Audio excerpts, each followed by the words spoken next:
Saya masih bersama dengan Said Didu dan juga Muhammad Isnur. Saya ke Pak Said. Kalau kita tahu kan Jampitsus ini posisinya ex officio, tidak bisa dipisahkan dengan tugasnya sebagai pelaksana PKH, sebagai ketua PKH. Nah, yang tadi Pak Said Didu bilang bahwa Satgas PKH mau melawan oligarki, oligarki melawan balik. Karena itu dijaga tentara. Apakah ini perlu? Saya nggak terlalu paham, nanti Pak Isnur jelaskan. Tapi saya melihat begini, pelibatan tentara ini apakah di tim PKH-nya ataukah melekat ke seluruh kejaksaan. Tapi faktanya seluruh kejaksaan itu dijaga tentara. Saya nggak tahu latar belakangnya. Apakah memang ini kan memang presiden, karena ini kan kepres nih. Perpres. Siapa tahu mungkin presiden punya pandangan bahwa ingin menggunakan kejaksaan itu melakukan tangan kanannya melakukan penertiban hukum yang amburadul, sehingga bukan penegak hukum dan ini polisi yang disuruh menjaga. Siapa tahu itu maksudnya, kalau dia menjaga maka seakan-akan kejaksaan itu dibawa polisi gitu kan, karena dia siapa tahu itu tujuannya. Kalau itu tujuannya mungkin dan memang dilaksanakan. Presiden salah satunya PKH kalau menurut Mas Isnur? Dulu ada contoh baik Bang Didu, namanya Kuntoro Mangkusubroto. Kami melihat bagaimana dipercaya ya orang sipil dia membangun Aceh dengan BRR, kemudian juga membangun UKP 4 dalam artian membangun organisasi negara modern ya yang membersihkan sesuatu itu perlu dengan cara-cara yang juga melibatkan semua kalangan dengan baik, ahlinya dan menggunakan pendekatan yang tepat juga. Kalau dengan ini tepat atau kan tidak? Pendekatannya akhirnya sentralistik, militeristik. Ya, apa yang jadi bedanya? Ini dikritik juga. Saya di Walhi juga, dan Walhi kita memandang bahwa ini tuh penertiban kawasan hutan atau sekedar memindahkan aset bisnis dari swasta yang melanggar hukum menjadi milik negara. Karena dia bukan dikembalikan ke hutan rata-rata, tapi sawit-sawit ini menjadi milik Agrinas, kemudian dikelola oleh para pejabat lagi gitu. Nah ini temuan-temuan menurut kami ya, Satgas PKH tidak sepenuhnya baik dalam pekerjaannya, justru menimbulkan masalah baru gitu. Kalau dijaga oleh militer apa akibatnya? Dalam artian gini, harusnya prosesnya dia dilakukan dengan terbuka ya, tidak memungkinkan misalnya ada proses-proses pemerasan di dalamnya. Dilakukan dengan tindakan hukum yang tepat. Kalau memang ada orang bersalah melakukan misalnya menebang hutan, membuat hutan menjadi diambil alih jadi tambang, ditegakkan hukumnya dong, dituntut dong orang ini. Kesalahannya apa? Asetnya disita dalam konteks penegakan hukum dong. Saya begini, saya pahami, tapi kalau cara itu dipakai akan terulang terus, tidak akan pernah selesai. Pak Isnur ingat DLC Taurus inkrah 2007, 20 tahun kemudian tidak ada yang berhasil mengambil. Betul, penegakan hukumnya, eksekusinya. Betul, artinya kalau cara yang dipakai itu terus proses hukum normal, maka yang memelihara kebun itu adalah Kapolres, Kapolda, Kejaksaan. Itu 20 tahun panen mereka. Problemnya adalah kontrol dari atas ke bawah untuk eksekusi. Nah itulah kenapa mungkin Prabowo mengambil tim PKH. Ya, tapi akhirnya menimbulkan masalah baru sekarang. Masalah baru jadi mana? Udah diambil semua lahan itu kok. Bahwa itu akan dibenahi lagi lain. Tapi kalau masih pakai normal, bahwa mohon maaf aja, saya nggak pernah percaya lagi penegak hukum. Karena pada saat Anda berhadapan, maka dia berapa kau bayar? Konstruksi melibatkan. Bukan. Ya paham sekarang. Tapi Bapak mau kembali lagi, seakan-akan serahkan ke penegak, nggak bisa lagi. Konstruksi melibatkan Jampitsus sebagai Satgas PKH koordinator itu bayangan Pak Prabowo bagi saya adalah menggunakan hukum mekanismenya. Harusnya ketentuan kejaksaan yang dipakai dalam ranah apa dia sebagai pemimpin Satgas PKH itu yang dipakai harusnya. Saya gini aja lah, contoh aja lah. Saya mendukung ini ya, pengambilan contoh aja lah. Contoh Hotel Sultan. Ya. Orang menyatakan ini salah. Bagi saya pengambil alihan Hotel Sultan yang dipaksa oleh Prabowo itu benar. Karena kalau itu gagal, maka seluruh Senayan itu tidak akan ada yang kembali. Jadi pengambilan aset tambang 4,3 juta hektar, kebun sawit mungkin sampai 8 juta hektar dengan hutan, diambil lagi aja dulu. Kan begini, Pak Isnur ingat ya, yang membentuk tim PKH awal tuh Jokowi loh, ya, ketuanya Luhut, Setelah ketemu 3,3 juta hektar, apa arahnya Jokowi?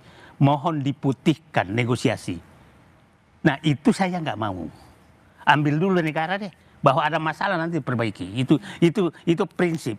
Tapi kalau prinsip teman bahwa itu dibenahi sambil ini, enggak. Ya tapi pertanyaan gini, Hotel Sultan tuh pakai hukum Pak, Iya. pakai pengadilan dulu. Oke, sebelumnya. untuk ini? Nah untuk ini gini, pertanyaan besar, ada orang bersalah, merusak hutan. Terus kemana orang-orangnya? Kemana para pelaku perusak hutan itu? Ya. Penegakan hukum di luar hukum yang biasa Disita menurut Anda aset. tidak efektif? Disita asetnya, tapi yang bersalahnya kemana sekarang? Nah, itulah agenda lain lagi. Bagi saya, beginilah. Bagi saya, semua aset yang pernah dirampok oleh siapapun dikembalikan ke negara. Itu dulu. Oke? Iya. Nah, tapi jangan bahwa akan diproses orangnya, nanti lagi. Ambil lagi dulu semua. Karena kalau ini nggak dilakukan, tidak akan pernah kembali. Begini Pak Isnur.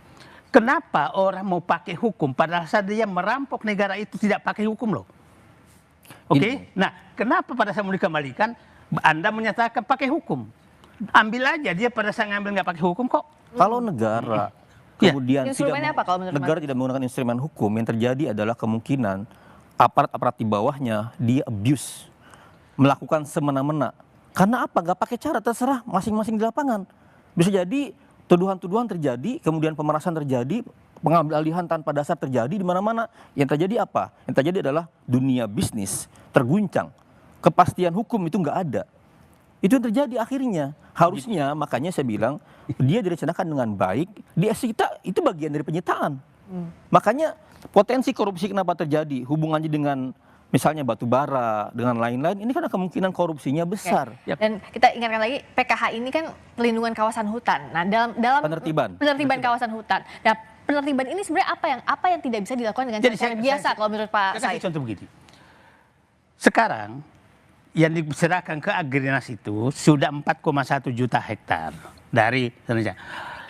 Di dalam itu yang sawit itu hanya 730.000 hektar yang sudah ada sawitnya.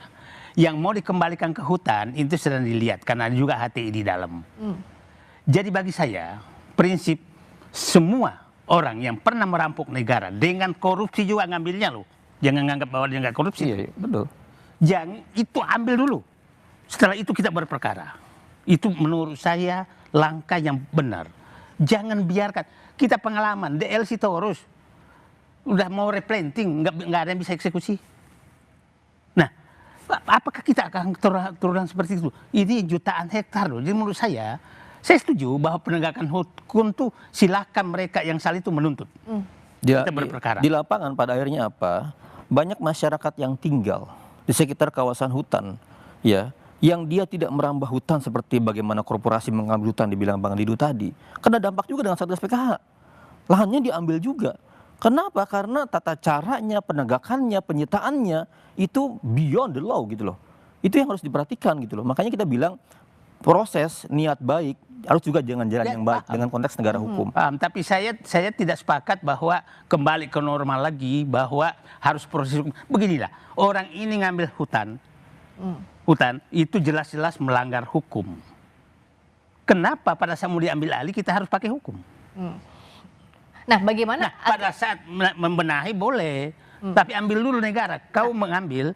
Penyelesaiannya seperti apa agar tidak terjebak pada tidak buntu pada mekanisme hukum yang ada yang terbatas, tapi juga tidak beyond the law, terlalu jauh. Ya kan ketika digunakan Jampit itu sebagai pimpinan, dia menggunakan kerangka pidana khusus oleh kejaksaan. Harus seperti itu dong. Instrumennya artinya pitsus itu. Kenapa kemudian ditampilkan uang yang sangat sekian triliun, itu kan hasil penyitaan. Penyitaan berarti ada konteks menggunakan hukum acara pidana. Ya kan, ya itu harus dihitung, harus dihargai. Itu hukum Pak Didu, bukan non hukum, itu hukum. Kejaksaan menampilkan uang sekian itu hukum semua. Pertanyaan saya, ada nggak sih tim PKH yang tidak pakai hukum sekarang? Ya pertanyaan tadi saya bilang, mekanismenya seperti apa lagi? Nah, bukan. Berikan contoh, Pak Isnur menyatakan PKH ini tidak pakai hukum. Ada nggak? Ketika dia disita barang-barangnya, orang-orangnya bersalah nih, merusak hutan, merambah hutan. Sekarang kemana para tersangkanya? Kalau emang dia merambah hutan, ada undang-undang P3H. Harus tersangkakan dong, tangkap proses dong. Artinya ada yang disita, tapi tersangkanya siapa tidak tuntas. Nah, persis, harusnya tuntas dong, sampai sana dong. Tapi beginilah, itu maksud saya. Saya bagaimana orang melindungi orang, itulah saya berkatakan Prabowo itu betul-betul menghadapi oligarki. Karena yang dimaksud Pak Isnur itu oligarki itulah yang sebenarnya harus jadi tersangka. Karena mereka lah yang merampok itu. Nah, kita tunggulah. Jadi maksud saya begini ya, langkah sekarang ambil aset itu, sekarang saya setuju cari tersangkanya gitu loh. Jangan cari dulu tersangkanya baru ambil asetnya, nggak ketemu. Tapi artinya aparat penegak hukum juga tidak boleh berlindung di balik dengan tugasnya untuk melakukan perintah presiden, sementara dia bebas melakukan korupsi. Nah, apa yang dilakukan untuk ini agar semuanya terjaring? Memang yang punya pertanggungjawaban pidana harus mempertanggungjawabkan ini.